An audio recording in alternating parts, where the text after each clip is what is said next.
There's a big discussion about whether Mojang should update the end, but really they need to rethink the entire way that you get there. Beating Minecraft has gotten substantially easier over the last dozen updates, and so this structure, which was once the gateway to another dimension, is now ancient in comparison to the rest of the main game. Additionally, when they were added, traveling 1,000 blocks was a reasonably hard feat, but transportation changes have made thousands of block-long journeys much more commonplace, and so several structures are rarer and more interesting than this one. So should the Stronghold be updated? The answer might seem obvious, but take a glance at the Nether update and how it entirely avoided the Nether Fortress, and you can see there's clearly a big reason that Mojang doesn't want to update the main path in the same way they do for the optional path. Today I want to share what that reason is, as well as how they should be fixing the Stronghold, and that's what we'll be doing today, while building something fun along the way, because if you will believe it, the Stronghold was first teased in July of 2011 on Google+, of all places. It was Jeb posting that Notch had decided to share a screenshot of the update, and so why not him too? And as you can see, this original Stronghold design was very similar to the base one in terms of the blocks used, but very different in terms of the structure and the location. It was right at the surface, as you can see, being exposed to the naked eye. You would have easily been able to find one of these if you found it by accident, but also, interestingly, it's much more destroyed than the current version, which would make sense. You don't want to see a fully formed one on the surface,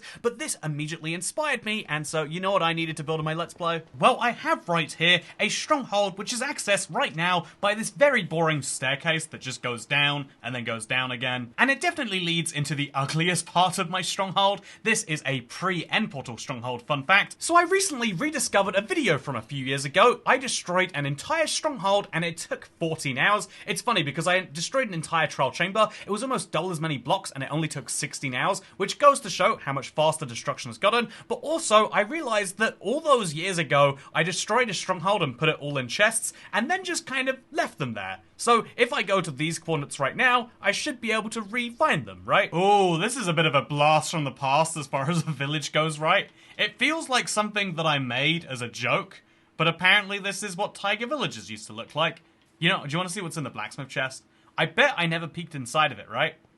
Oh, obsidian, that's nice. Anyway, you can see that I do in fact have a bunch of chests, and so let's see if we bothered to take anything. No! Oh my god! I have so many stone bricks that I have just left here for 5 years. I was probably planning on doing a recycling project with it at some point, but I guess that never came to be. Okay, if we're going to be taking some blocks with us, though, we're going to have to account as to exactly how many there are. And just like that, I can now guilt-free take a bunch of mossy stone bricks and crack ones too. So now my job is to piece these together in my Minecraft world. And while I do that, let's confirm that the final structure of the Stronghold was added in beta 1.8, and in the years since it has remained largely unchanged. Mojang themselves even admitted this in a recent article, and there are lots of Stronghold component rooms which I want to break down, because as much as I'd love to summarize and skip this whole part by saying most of the rooms do nothing, instead let's show you all of them now. First up, we have the large room. This is a room with 3 exits. The center of the room may have various decorations, and there are 0 to 6 of these per Stronghold. Then there is the empty room, which is somewhat self-explanatory, very much fits my own definition I had there. The stone pillar room will light up your day, not in any metaphorical way, but instead just because of the torches on this single stone pillar, while the fountain room is a great source of water this far below the surface, and I'm always forgetting my water bucket, so this is my savior,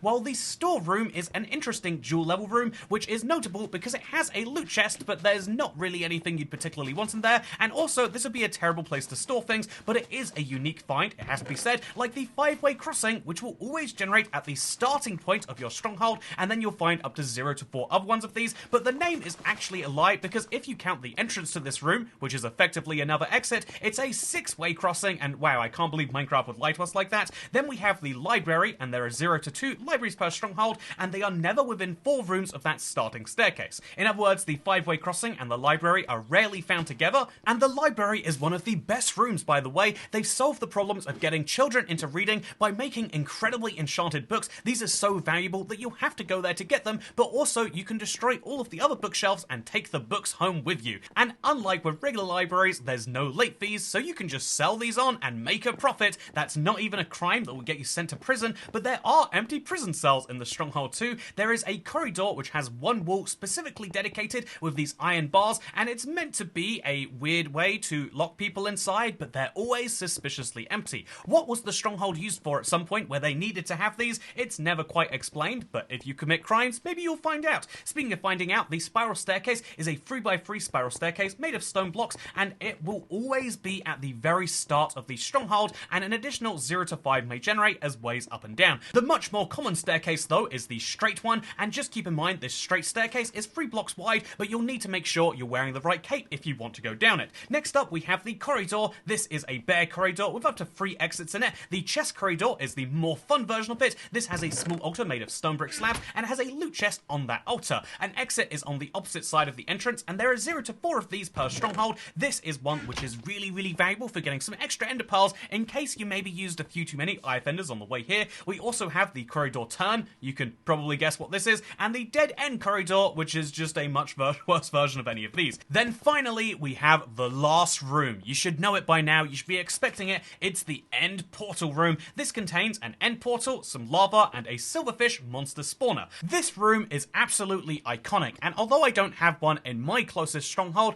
it is the one that you'll need to go through to get to the end, and so an entire dimension is locked behind this room, and I have to say I like the design, but just think that it could maybe do a little better, and this is the first part of the inspiration in updating the stronghold. But let's do that now. How should you update the stronghold if you're Mojang? Well, I think there are 3 major problems that the stronghold has, and let's address them now. First of all, we have the challenge, or rather lack thereof. The biggest threat standing between you and the big Minecraft boss herself and ending of the game is a silverfish. Oh, yeah, that really is everything the game has, and ultimately, the weird thing about the silverfish being the theme of this structure is the fact that most people will only encounter the 1 or 2 in the end portal room, and most people won't go mining enough blocks to find the infested stone bricks or the monster eggs found in the rest of it, because it can be terrifying when hundreds of silverfish all spawn onto you at one time. But ultimately, how many people are destroying the stronghold? Back in the day when this was introduced, this was the only way to get the mossy stone brick or the cracked stone brick, but nowadays those are much better found outside of the structure, and even when you're specifically trying to get silverfish, not that there's any drop or reason that you'd want to do that, you could still go into the mountain biomes, and so the stronghold isn't unique for anything. Its most unique mob is decidedly weak and only works when there are a large quantity of them, and when was the last time you were actually faced with that? As fun and as terrifying as it is when you see that, that's just not the reality of the stronghold today. And so rather than suggesting that Mojang do some crazy intense huge task right here, why don't they instead just take some inspiration from the other stronghold that already exists in Minecraft? That's right, there is a better stronghold in Minecraft, it just exists in a different game, Minecraft Dungeons, but this was designed by Mojang, and as you can see, it's incredible looking. But if we take some ideas from the stronghold design here, if we take some ideas from the end portal design here, then you could have just the simple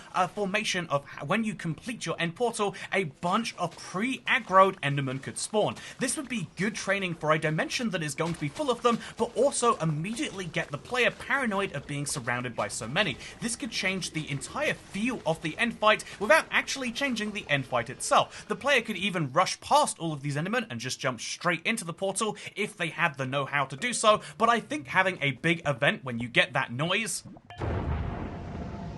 would significantly help that feeling that you're going to get when you're about to defeat the dragon. Even not doing so would feel a lot better if the moment of going in was just a bit more epic, but I also think the rest of the stronghold could seriously do with some challenge improvements, and I think that one of the easiest ways to take inspiration for this would be to look at the trial chamber. The trial chamber is worth going through as an entire structure because you're looking for trial spawners so you can get keys for all the vaults, and what if they took some of that inspiration for the stronghold, either directly by literally using trial spawners and all sorts of keys, maybe something to unlock those prison doors, or they could just use it a little less directly and say, what if we had each of these rooms contain things that could actually help the player out? What if there were always going to be some endermen in the stronghold room? It's a very small thing that could provide the player with some ender pearls, which oftentimes they want because they're just about to go to the end, but also at the exact same time, it could provide that little bit of lore, which I think would be great. I also think that the stronghold basically functions as a maze. that is its main challenge right now, but what if the maze had some tiny hints about where in it you actually were going? This could be something as simple as having a hanging sign, like with an arrow implying you've gone the wrong way, or it could be something much more atmospheric and knowledge-based, where, for example, you could have certain rooms that are always going to be nowhere near the end portal, and other rooms that are always going to be close. In the same way that you know you're never going to find a library, you could know you are never going to find the end portal if you find one of these corridors with the altar room in it. That could be another fun dead end, for example, but I also think that you could do something as simple as play around with the composition of the blocks. After playing around and building my own stronghold from the main 3 stronghold blocks, let me tell you that it feels almost random when there's mossy stone bricks or cracked stone bricks, but what if there were more mossy stone bricks as you got closer to the library where the paper was, and what if there were more cracked stone bricks as you got closer to the silverfish spawner and the heat of the end portal? I just think a few tiny details could make a big difference here, but I also think that if they were willing to update the entire structure, that they could do some massive things by literally using their own game to do so. Speaking of their own game, I think that there's also a second problem, and that is to do with finding it. Right now, strongholds generate as a ring on Java and below villages on Bedrock, but in either case, it's usually within 500 to 1,000 blocks of your spawn location. This used to feel epic when biomes were smaller and when journeys were harder to make, but now as they've grown, so too has Minecraft's scale. As a hunt for the jungle temple, monument, or mansion will tell you, finding specific structures is hard, but that's specifically not true for the stronghold for some reason. Here is a map of where the strongholds generate on the Java edition, and for now we'll just leave aside the fact that the last ring is at 22,000 blocks from spawn, which makes them very finite, but in a way that most players won't even notice, and instead focus on the fact that this is one of the most significant maps that shows the problem of stronghold generation.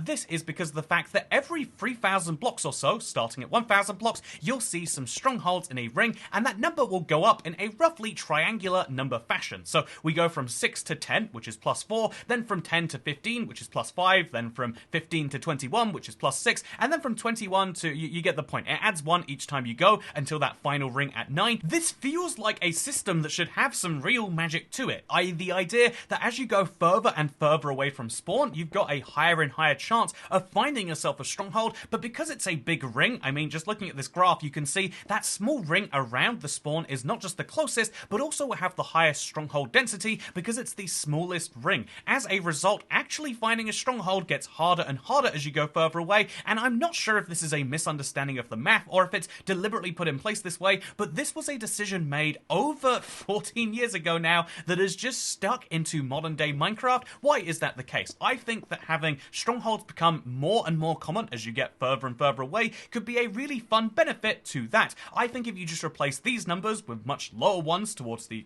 center, have 1 stronghold within 2,000 blocks, let's say, and then have 6 strongholds, and then have, say, 24 strongholds, have the number go up quite drastically, and have more and more strongholds generate as you get further away, meaning that the tactical decision would be to go out there somewhere and then throw your Eye of Ender. Your closest stronghold to spawn should still exist. This should still be a valuable thing because it will be your easiest access point to the end, something I think a lot of people will value, but what if the journey to the end actually required going some real distance? I think this could be great, and so I also think that they could probably mix the two systems of Java's ring system and Bedrock's under village system and make it so that within these rings they'll generate below villages always, so that you have a rough idea of where you should be looking once you get further and further out. You could get to the point where, you know, let's say you go to the very furthest ring, if you have hundreds of strongholds generating in that ring, you should have it be almost a guarantee that each village will have a stronghold below it, and so that even at that point you could say, yeah, if you're willing to go on a 20,000 block journey, you don't even need an Eye of Ender. Is that too radical of a reform? Maybe, but I think that Mojang has to change the way they generate anyway, and they have to bring it into parity with 2 very different systems,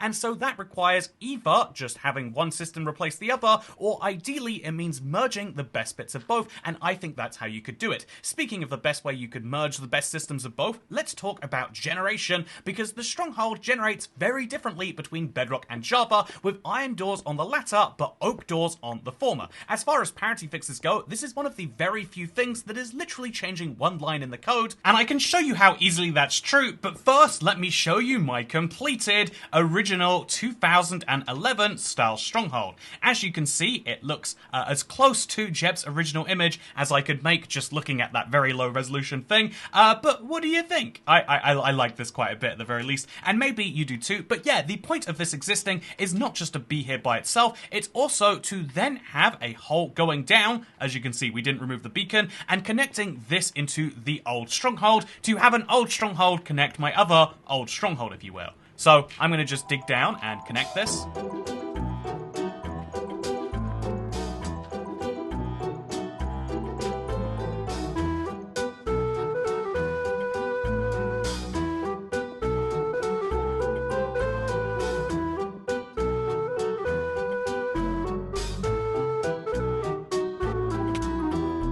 Okay, so it might look like I've been desecrating the tiniest bit of Stronghold here, but the goal is to have this path go from that main part of the Stronghold, the original part, down slowly into this part, which is effectively also a museum. As I have mentioned a few times, did you know this is one of the only Strongholds to have both iron doors and wooden doors? I have a world right here, like many people do from console, that has the old style Stronghold generation, that is to say the Java style, and the new style, that is to say the Bedrock style. So I have all of these rooms which connect to no end room, because it's that old of a Stronghold, the 2000, the pre-end update, pre-original end update, I guess. You know, actually, yeah, there's an end update to add the end, then there's an end update to update the end, and then there's an end update to update the end again, which is what people want. One of the reasons it's kind of a hard ask is it's effectively not the first time they've done it. But yeah, this is something I'm just slowly trying to make and piece together, because I do have a lot of cautious pieces I have to not mess with. So just below here, for example, you can see there is, what is this? It is a skeleton spawner just hanging out here. So I need to make this ceiling look a bit convincing at the same time as maybe doing this. Although actually, I have another fun idea for what I could do with this particular stretch of floor right here, besides, oops, didn't mean to lose those. But I have a fun idea for what I could do with this particular stretch of floor right here, if you'll hear me out. Just need to come to here real quick. Okay, now here we go. We can place this down, not affect the skeleton spawner in any way, but still have a cool view about what's below. And indeed, when we look down from that up to here, we can see the new part of the Stronghold. Although at this point, if we're going to have the glass be in the ground, I think the stone blocks around it also need to be stone brick, so okay, looking much better and looking like a partially destroyed Stronghold, I think. One of the fun things about destroying the blocks for the Stronghold, by the way, is that as we're mining this stone, we can just immediately turn it into stone bricks, so it's literally a cost-neutral project. We are just turning a block that looks like one thing into a block that looks like another. I think that's a fun part about it. Anyway, I think that while talking about the generation of the Stronghold, we've kind of focused on the fact that, yeah, it has slightly different doors, but I think having different rooms in general could be really good too. As we've seen with the Trial Chamber room revamp, and as we've seen with the idea of many other structures, such as the Desert Temple, just adding a new room, adding a new challenge to something existing can create this moment of wonder, this moment of mystique for people who think they know everything. I think that updating the generation of a very old structure is something that Minecraft would want to be very cautious about doing, because ultimately, as they've proven with the Fortress, updating a structure means throwing away the old design, which to some means getting rid of a Minecraft heritage feature. And I can understand this. Imagine if Minecraft generation had changed entirely and that none of the biomes were the same as they were 12 years ago. Oh, actually, has that happened? Actually, multiple times? I think Minecraft is a game of continual change, and I think that even though they've proven that updating certain structures is one thing they don't necessarily want to do, the Stronghold could be updated while retaining its same feel. I think the important thing Mojang have always stressed about changing generation is the game should feel familiar to anyone jumping back into it after a while, and how can Mojang pull that off? I think by keeping the same feel, the same block palette, ideally not using too many more, you don't have to invent entirely new things, but by creating new challenges and making the experience more fun, you might have someone who comes back into Minecraft who goes, oh yeah, the Stronghold's the same, but it's just a lot more fun now. Ultimately, this would be my biggest argument for people who argue that Minecraft don't want to update the main path of the game, they want to retain the Nether Fortress Fortress as its almighty role for getting blaze rods, and they want to retain the Stronghold as its almighty role of getting to the end, because altering these things will alter the trajectory of actually beating the game. But I think that this is something that is required to happen at some point anyway, and so to anyone who says, why don't we just not update the Stronghold, I think that this is a poor decision. I think that as you update more and more structures, the ones you don't update start to feel a little older. I think this is much more apparent with the Igloo or the Witch Hut, say, but I think it's also apparent with the Stronghold. It could do with some new rooms, and that is something that, you know what, I can't do for Mojang, but I can do in my own little mini Stronghold here. And while I'm personalizing my own Stronghold, how about I personalize some of my thoughts about the Stronghold rather than talking pure facts and data and ideas? How about I instead share my experience with them, because Strongholds are a structure I have a special connection with. I've destroyed an entire one before, of course, but I've also turned one into a skeleton farm. I built one in my nether, and the truth is I've always liked this idea the most because it's the first major structure that felt like it added a puzzle to Minecraft. Minecraft does combat, just about, it does building, and it does all of these other things, but the thing that I always want more from Minecraft is puzzle solving and this idea of adventure. It is the thing that got me intensely invested in the ancient city, because it sounded like we didn't just have a giant structure to explore, but also we had to do so tactically, and in the end it turns out you just kind of crouch around or bring an elytra, but still the idea that you have to solve those problems is fun. The same is true for the trial chamber. It is a little bit of a combat focused structure, sure, but there's a small amount of working your way through in the right order that just feels good when you get it right. And so I think that the closest thing that you can get to that in like old Minecraft, if you will, the beta days, is going to have to be the Stronghold, because whenever I'm speedrunning there is this desperate dash through this place and I'm just hoping I don't make any wrong turns. I know that in the next room there's going to be a skeleton or a creeper, and I know that if that creeper does blow up there's going to be a lot of silverfish, which if I don't attack correctly will cause more of them to come.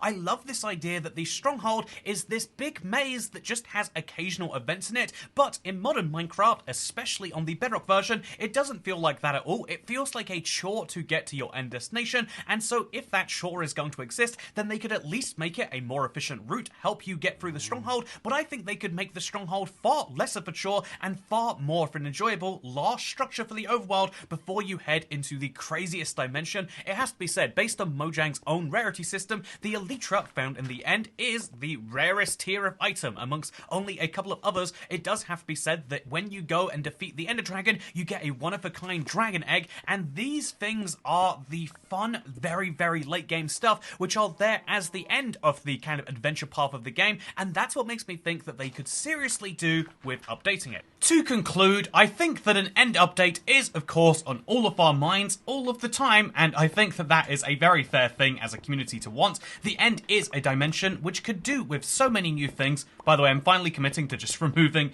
this cracked blackstone pyramid. It's a fun idea, and maybe I should build it somewhere else, but right now it's kind of interfering with the vision I have here, so we'll just get rid of it and then piece together everything back behind it. But anyway, I think that everyone has this idea of an end update, and it is a really great one, but there are two crucial things to consider. One is that Mojang not only introduced the dimension last, but also have updated it fairly recently. I mean, 2016 isn't that recent in real terms, but on a one-a-year update cycle, that's 8 updates ago, more or less. They can't use every single 8th update to making the end better, because that is only a tiny amount of the players who will be able to enjoy that content compared to, say, a trial chamber update, or compared to, say, just introducing a new update to the jungles, as they have done so, or to the oceans, as they've also done. And so there is this big, question about what it is that Mojang should focus their time on, and whenever that question arises, it would be silly of them to answer it with, yeah, we should just put more and more time into late game content only some people can enjoy. However, if they are going to put any time into that, as inevitably eventually they're going to decide to, I think that it would be a very smart decision on lots of levels to consider updating the Stronghold first. As you've seen right here, the difference between the original Stronghold and the one we ended up getting was quite drastic, and I think that in the same amount of in the same vein that the early version to the late version had some nice improvements, I think that the late version could really do with its own fair share now. Admittedly, a lot of those improvements, actually I think this is meant to be a stone brick, weirdly, I think a lot of those improvements could probably even come from the fact that Minecraft has changed. The people who are developing the game are not the same people who made the Stronghold. I mean, Jeb is still there, true, but the overwhelming majority of development work is done by people who weren't around for the original Stronghold, and sometimes that can feel like a thing which would leave Minecraft in jeopardy were they to pay too much attention to. But I think that a fresh set of hands, a fresh set of eyes, a fresh set of gameplay design could be exactly what Minecraft needs if they're going to do something solid, and I think that it's entirely possible they do. However, yeah, I think that's what they'll actually do is maybe beyond the scope of this Let's Play, because I hope you've enjoyed it, by the way. I've done something a little bit fun and different with the format for this one. Let me know if you like it. I feel like the idea of just the regular Minecraft Let's Play of just play and then talk, as fun as it is, as much as I like it, it is mostly dead outside of the member-only videos on this channel where you can still relive some of that old nostalgia, but I hope you enjoyed this format as a way to do it and inject some of my Let's Play World personality into a very serious video essay that I was just going to do all in its own right. Let me know if you agree, or if you hated that and you think it's the worst of both worlds, because ultimately, that's the fun thing about experimenting, is I'll enjoy it either way, but hopefully you did too. I currently am looking into, because really, looking into Minecraft's past always leads you down a rabbit hole, and one of the current ones is to do with recipes, because in this video I was like, yeah, I remember you used to have to go to a stronghold just to mine these blocks, and because there was no way to get them, but now you can just craft them, and there's so many weird crafting recipes Minecraft has added that maybe you're not familiar with, and so this week, expect to see a fun video about precisely that. Anyway though, for now, I hope you've enjoyed this video, because I'll see you in the next one. Goodbye. Oh, and also, the 6,500 day recap is still well underway, but obviously we're working our way out there. You can join the streams as we race our way to 6,500 if you'd like to. But yeah, goodbye.